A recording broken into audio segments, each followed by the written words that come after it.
Good afternoon, class. Welcome to this session of International Business Environment. And now we have completed four of the chapters. That would make half of your syllabus. And from this class onwards, we shall see the fifth chapter. Okay. Now, this is all about the economic institutions or the environment. Now, speaking about economic environment, what might this consist of? Now, in last semester, you had Indian business environment. Yes, even there you have studied what could be the economic environment. So, what are the things that were included in that particular syllabus? Maybe some of the institutions which help do business.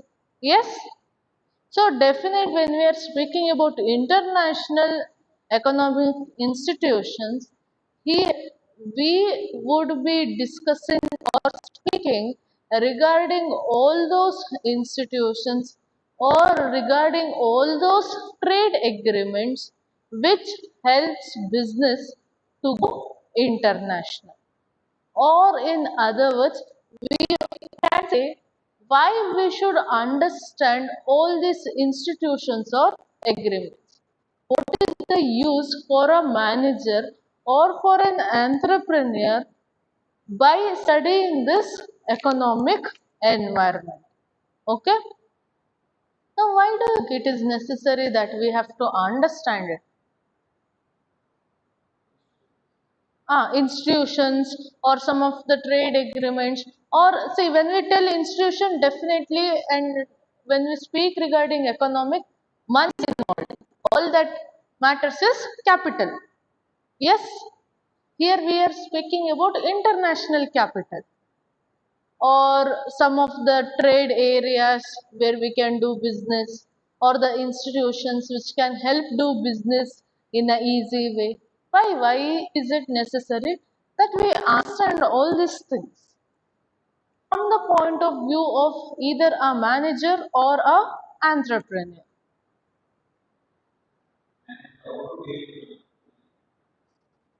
Okay. Okay. Okay. Now usually when we speak about uh, from our point of view, most of the times here we would be speaking from point of view of a manager, okay, a international manager, not concerned for one particular company. Maybe how he has to deal when he is a manager of a company which has its business activities going on in more than one particular country.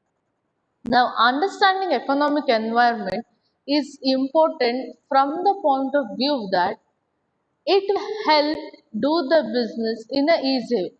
Might be there are some of the agreement, okay? If we know that, if we go according to that, it might be help for us in going international. One example is special economic zone. Okay. Now there are many countries which provides some specified area for any of the businesses which they call it as special economic zones or area. Now what happens in those areas is that uh, usually some kind of maybe in terms of your tax, some of the you know advantages might be given, like outside that area if at all you have to pay certain amount of tax, maybe in that area the tax that you will have to pay would be lesser. Okay, not only regarding tax, there would be many incentives that would be given for company. Okay, now here when we speak about international economic environment, we would be speaking regarding World Trade Organization, mainly IMF, World Bank, and some of the trade agreements which have been signed internationally, and how does all this affects the way of doing business. Okay. Now, having said all this, it goes without telling that this economic environment, okay, you know what are the elements included in economic environment, right? We have discussed it a lot of times. Now, all those aspects or the things that we spoke regarding economic environment, or when we take it as a whole, the entire economic environment will always have a strong influence on how a business might run. Okay, now what has become? The entire globe has become something called as global economy. Okay.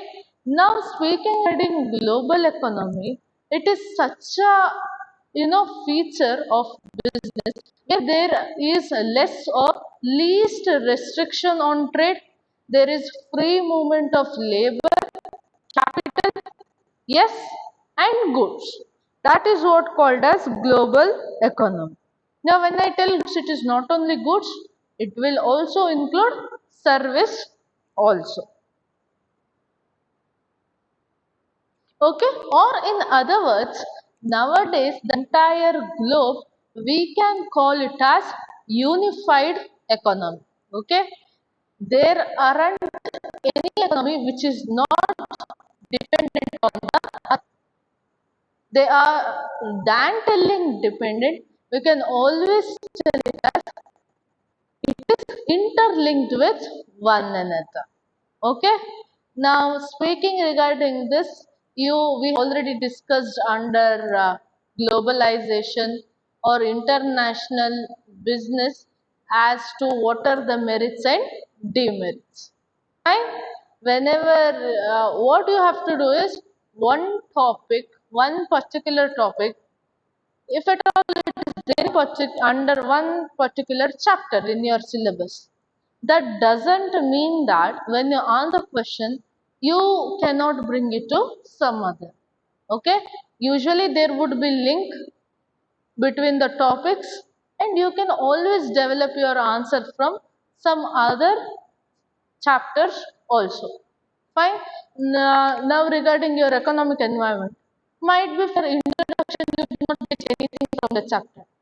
Okay, but in general you can tell why economic environment is important, what are the things included. Later you can continue with the topic. Fine.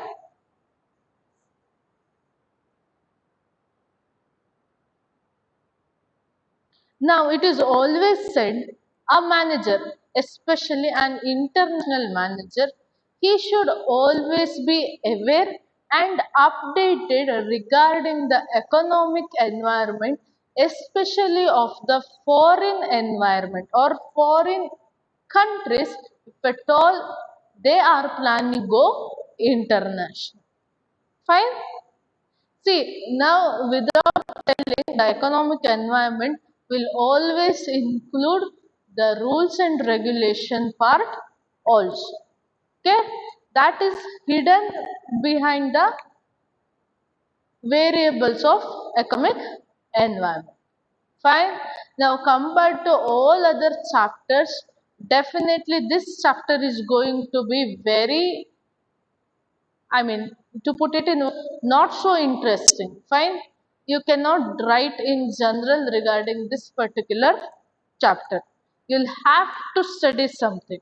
Because if at all they ask you regarding World Trade Organization, you cannot simply blabber. You'll have to know in specific terms the history of WTO or for that matter whatever you write under that. Okay. Regarding this chapter, please be a little bit careful.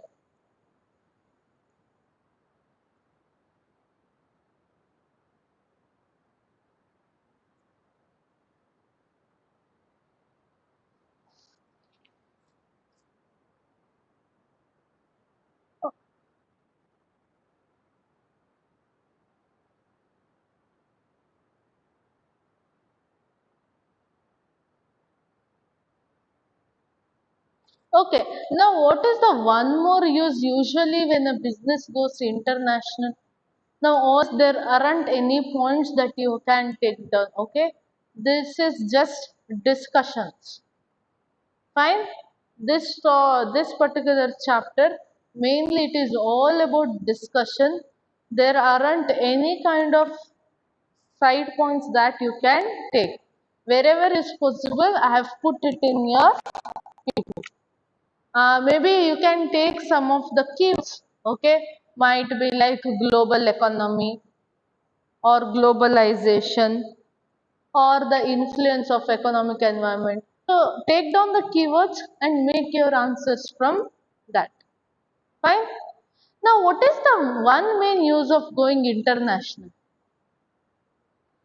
If at all there is any kind of stagnation in the demand in the home country, and if the company or business has the capacity to produce more and more goods, international business will always helps the firm to bring more demand or the demand what is expected. Fine. That is the one main thing you should always remember. Now, role of economic environment is nothing but you can speak regarding how the trade agreements or the institutions has helped in bring free trade in the globe. Maybe WTO or your GATS. See now all these agreements, all these institutions somehow helped internationally bring free trade. Yes, or in other words, they also try to lessen all these tariffs and non-tariffs barrier. When those things happened, it gave rise to what we call globalization. Okay, all this can be considered as role of economic environment in international business. When you try understanding the objectives of each this, you'll know how they have helped international business. Fine. In general, you'll have to speak.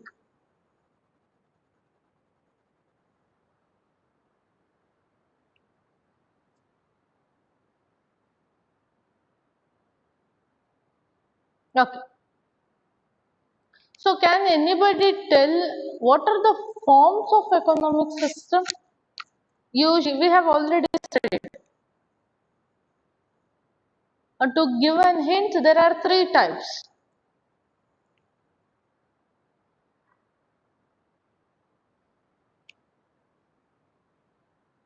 No, that is environment. Okay? See, when we tell about environment, it is micro, macro. Okay? Micro, again, you can divide it into internal, external.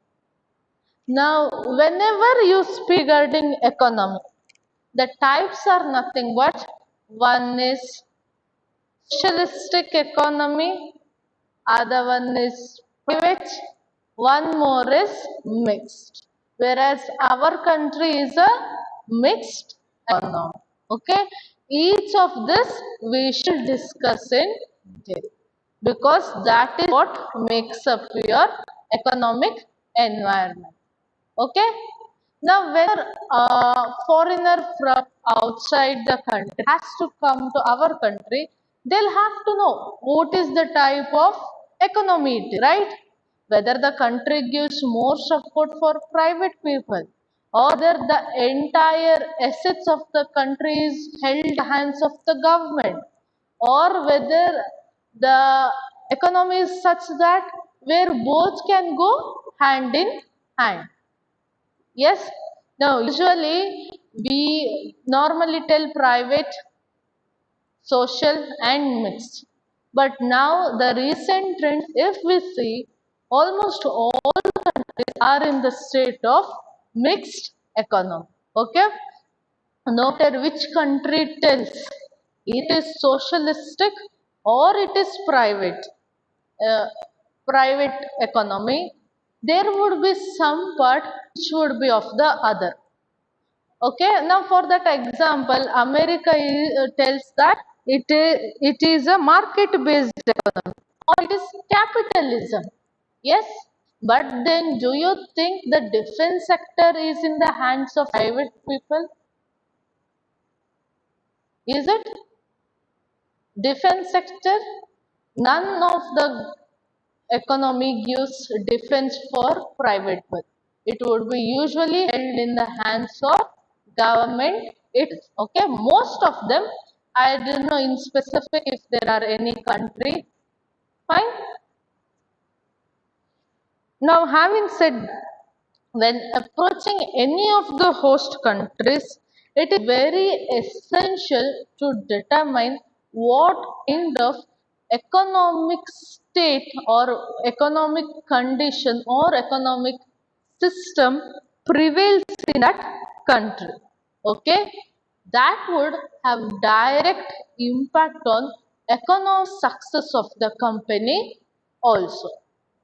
Now, I might ask you one question in your next internals regarding the decision regarding economic system will have a direct bearing on economic success of the company.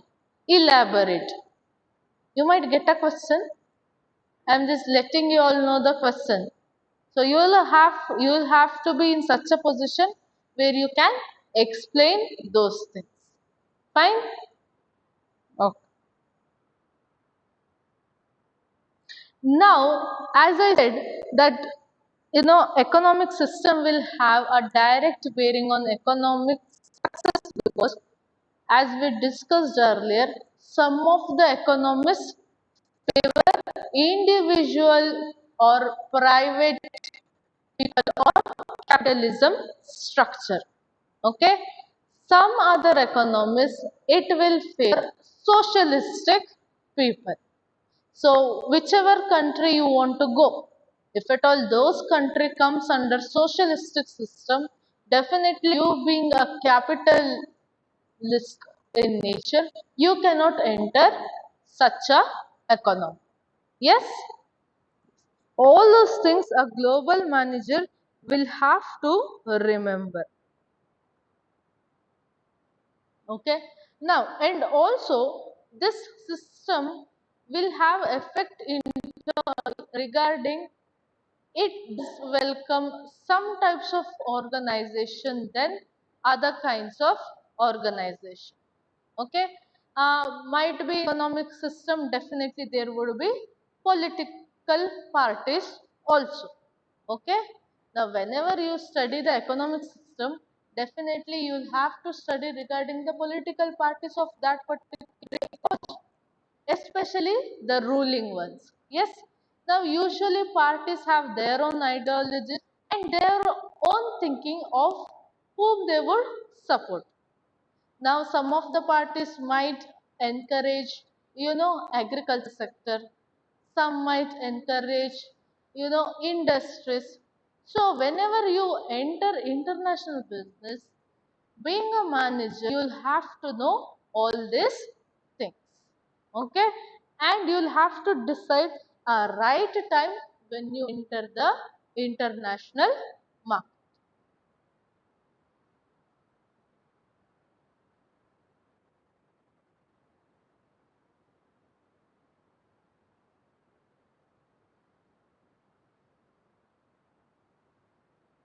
Now, one more thing, we have already spoken regarding economic environment. Why is it important to understand that?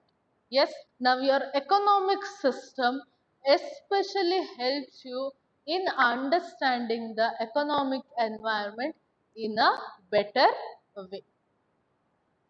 And regarding that, first one is market based economy. Yes, or in other words, we also call it as capitalism,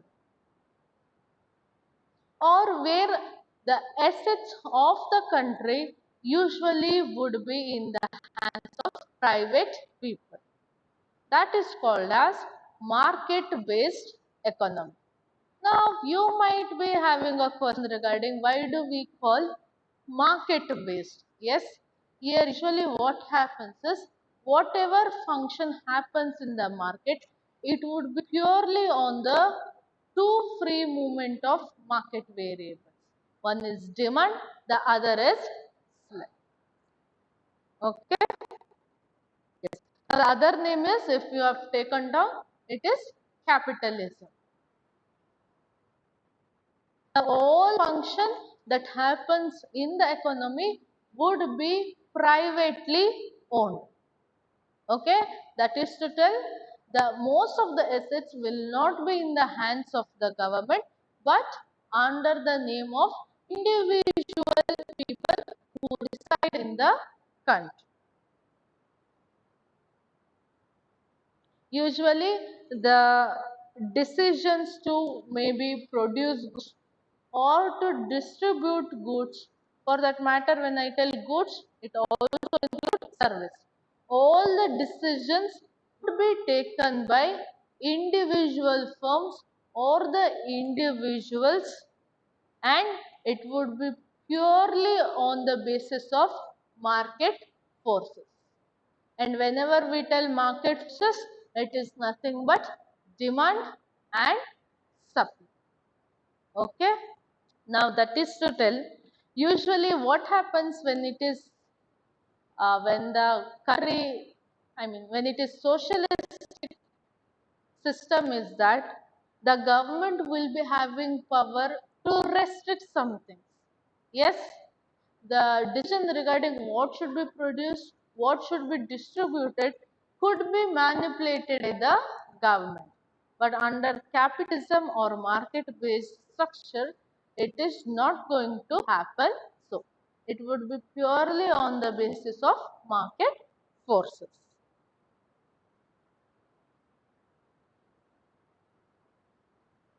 And again, here in this particular system, even the prices would be determined by whom?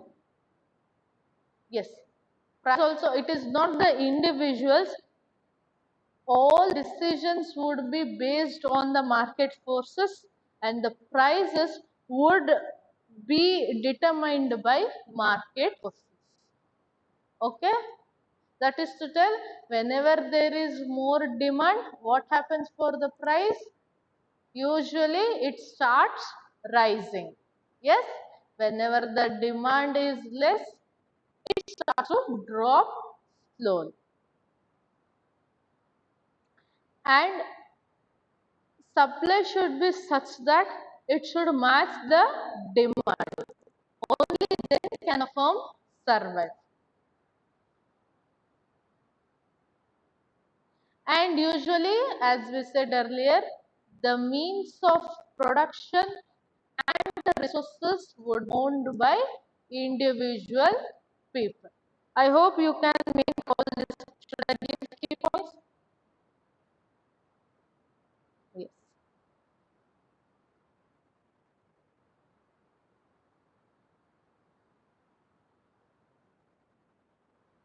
Yeah, you can take 2 minutes to write down whatever we have discussed until now.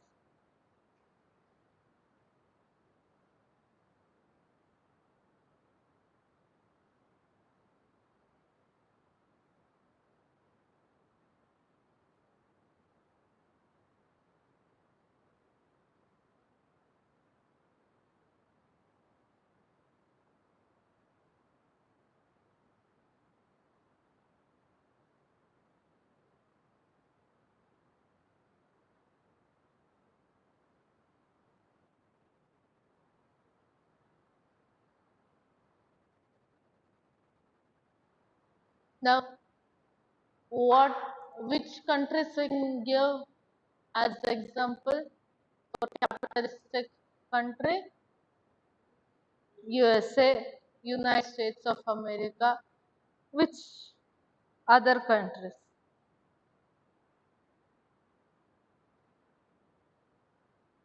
Sri Lanka? Oh, okay. What you can do is you can take down some countries of the Western Europe. They support capitalistic. USA does. Japan is a capitalistic country. Okay. Regarding all other countries, we'll have to do a survey. You have to just go Google it. Okay? Unless until you are very clear, please do not write it in the example. USA, write it. Japan, you'll have to be specific. Only then give examples. Okay? No matter you would have written pages together what is capitalism, you give a wrong example, the invigilator thinks since you have not given a correct example, maybe you have just left everywhere. Fine? And this time they will have enough time to correct slowly, bit by bit. Moving forward, the next is centrally planned economy or what we call as socialist economy. Now, do not get confused. Market based economy and capitalism is one and the same. Okay, market based economy we tell because here usually the decision would be based mainly on the market forces. Now the next one is centrally planned economy. Can we tell socialistic economies as centrally planned economy? Yes, and why so? All rules, regulations may be regarding what goods have to produce, what goods have to be distributed, how much should be the price of the goods, which resources would be available for producing. Yes, all these decisions would be taken by government. And whenever we speak regarding government, usually most of the countries will have something called as one central government. Yes, now that particular, you know, government would be taking all the decisions or the rules, what it has to do under one self government. Yes, later on might be if we take an example India, first it would be planned as central government, later it would be given to state government. And depending upon the situations, state governments would be planning regarding how things has to move forward. Yes? So, when we speak regarding one government, isn't it all the things are being done in one place or what we call as centralization? Yes, remember we had in principle of management centralization, decentralization. Yes, when you see regard market-based economy, now the decisions would be in the hands of each individual. Yes, the power would be distributed all over the place. Yes, now here the place is thing but your market. When it comes for government, everything would be planned by one particular, we can tell, group of people whom we call as government. Yes, can we tell all the powers are in the hands of that particular government? So can we give the name centrally planned economy? So under socialistic economy, the planning,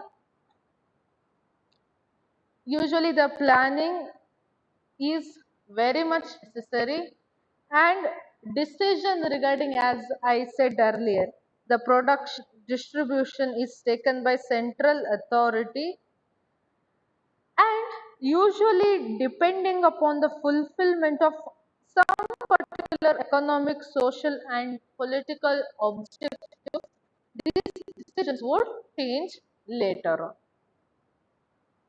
And one more thing, if you see, under capitalistic economy, the objective will always be profit oriented. Okay, and under capitalistic economy, it would be, I mean, under socialistic economy, it would be usually the welfare of the country. Okay, under private or capitalistic system, if you have to speak, you can tell that when we divide the economy into different sectors, primary, secondary, and tertiary sector, maybe there are chances that the development might be uneven.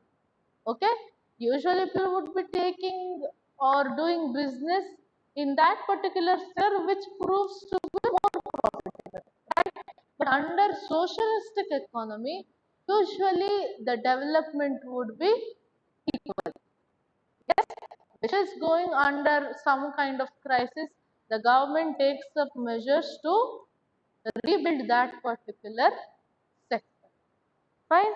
All these things you'll have to speak on your own. Now, it is not there in your handouts, neither it is there in your PPT. So, as and when you remember things, you can go on building your answer. Okay?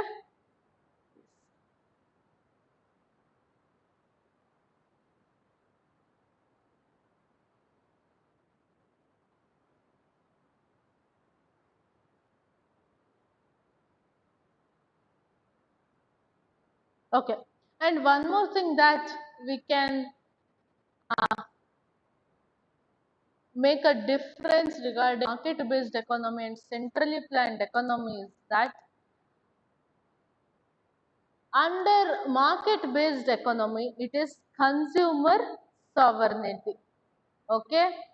Under centrally planned economy, there is no consumer sovereignty. For that matter, you might have heard the word sovereignty. Yes, if you have any time read the preamble, it is written India is a sovereign state. What do you mean by sovereign for that matter? To understand what is consumer sovereignty, you should know what is sovereignty, right? What is sovereignty?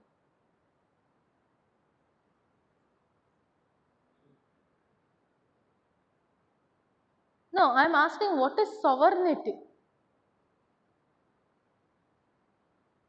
It is spelled as Sovereignty. Sovereignty.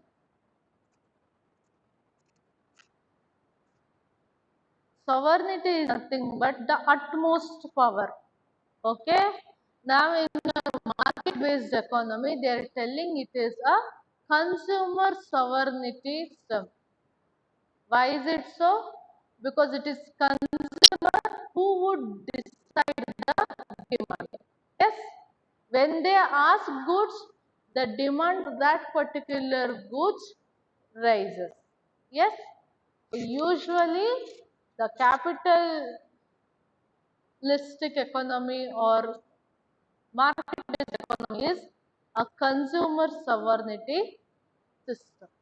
Okay, whereas centrally planned economy is not consumer sovereignty, or there doesn't exist consumer sovereignty.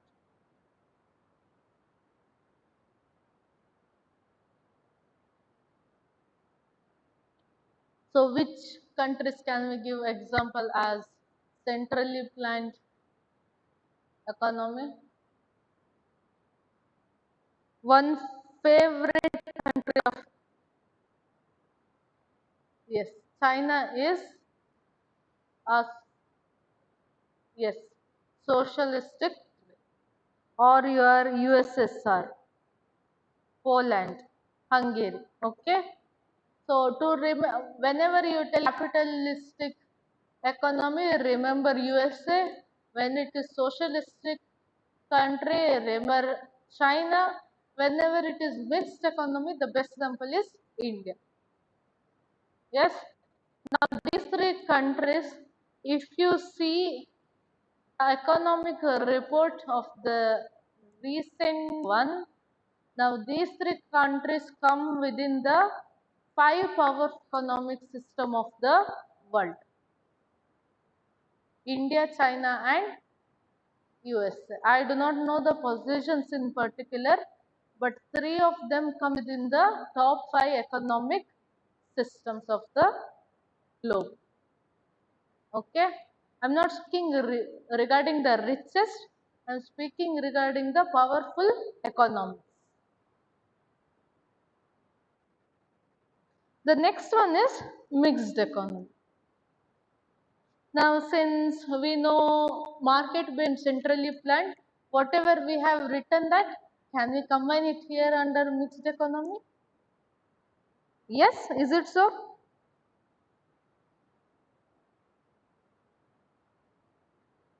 Yes, definitely. Mixed economy is a situation which is in between the two extremes.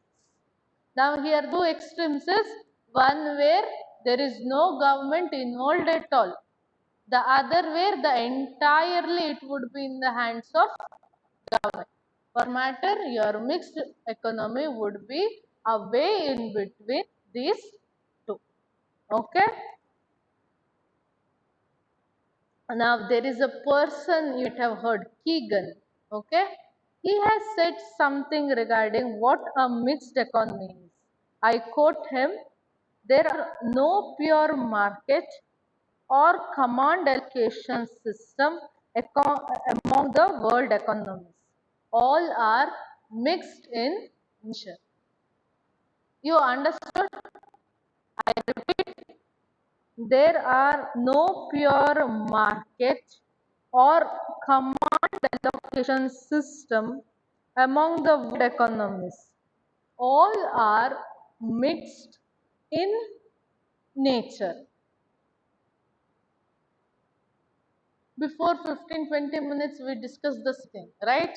Yes, we can divide it as capitalistic country or a socialistic country. But in practice, there is no pure capitalistic country or there is no pure socialistic country. All are mixed in nature.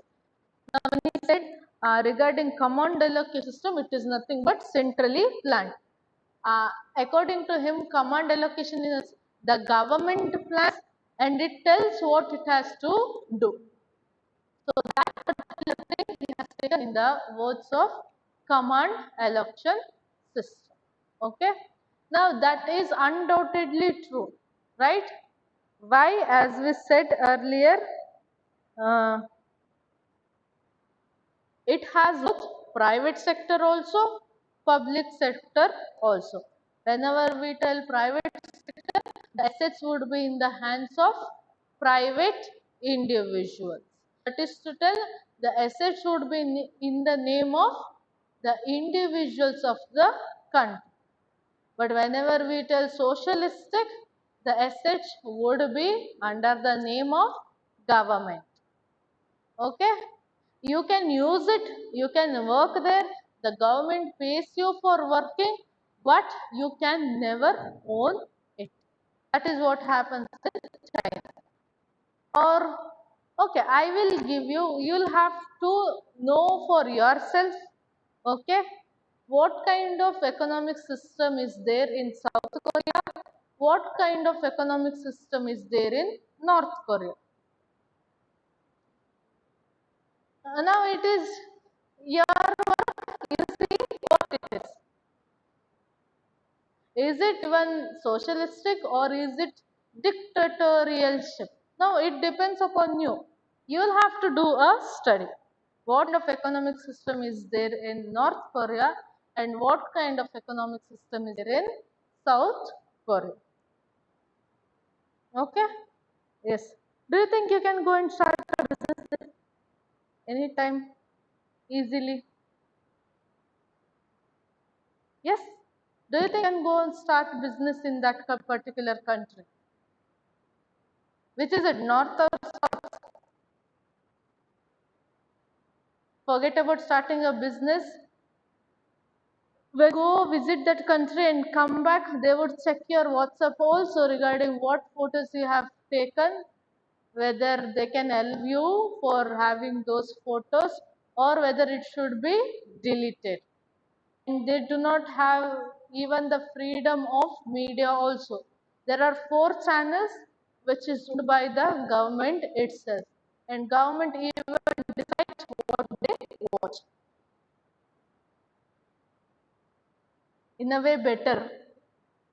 And the media that we have is very much better, isn't it? Yes. Moving forward, the examples you can take India, Sweden, Italy, France for your mixed economy.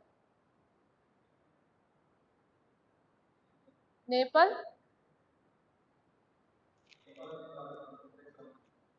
Nepal until recent it was under the king. Yes, recently it has become democratic. So yes, research is very much necessary to understand it. Okay, and there are some of the countries in the mid Asian countries. There are some countries which you cannot, only after knowing that particular country you can tell. So, like Iran, Israel, Iraq. Okay, you'll have to do a research what is. Now, developed countries, yes, you can tell either socialistic or privatistic. For that matter. Developing countries are also the same. There are some countries which are on the verge of huge issues, right? See, understanding all those is important. If at all tomorrow you be appointed as a manager of a big MNC, you'll have to know, right?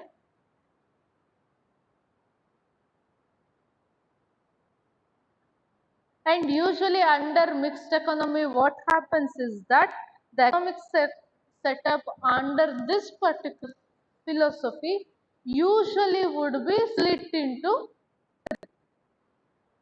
earlier we spoke regarding primary sector, secondary sector and tertiary sector. Okay, under primary sector, undoubtedly it is regarding agriculture. Okay, not only agriculture, whatever is based on agriculture would be there in primary sector. For that matter, your land, growing of any kind of crops, the farming, all milk, dairies, all would be under primary sector. So, what would be there under secondary sector and tertiary sector?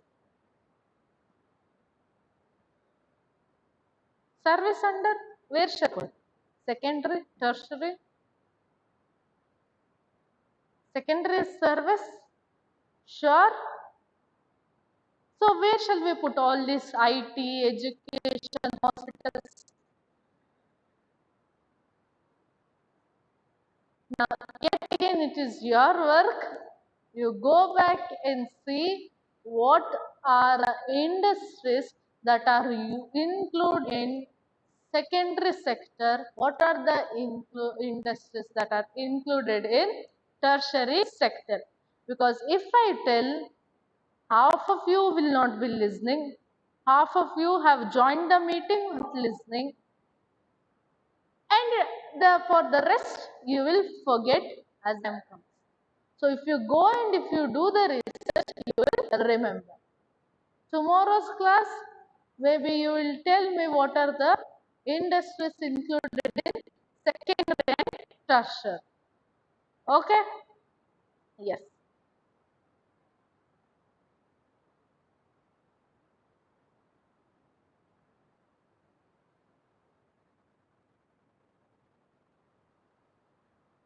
Okay. Not only in that way, usually if you see Indian economy, now there are many industries. Yes. Or for that matter, a group of this industry would be as sectors. Yes. See, a group of firms, a group of company makes up industries. Okay. Now, different industry with similar nature makes up the sector. Now, usually what happens under mixed economy is certain sector would be such that which should be entirely owned by private people. Okay. Some sector would be such that which would be entirely owned by government. Which is the best example? Huh? electricity. See, other countries' electricity also it would be there in the hands of private people. Okay, maybe in our country it is owned by government. If we speak about a certain sector where the entire thing is held by government, here in India we have mainly is the defense, which is entirely in the hands of government. The other is railways. The third one is post. Okay, the postal service, not courier service. Courier service, there are private people. The postal service I am speaking about. Fine. Now, even the discussion is going on where LIC was entirely owned by government, whether it should be government or should be given for private people. Yes. So, if those two are extreme, there are sectors where both the people are there. Maybe your telecom sector, both the people are there. Yes, there is which the government owns BSNL, then there are the rest which are owned by private people. Right? Understanding all this is easy, right? So this subject is easy, only that you'll have to do a lot of reading.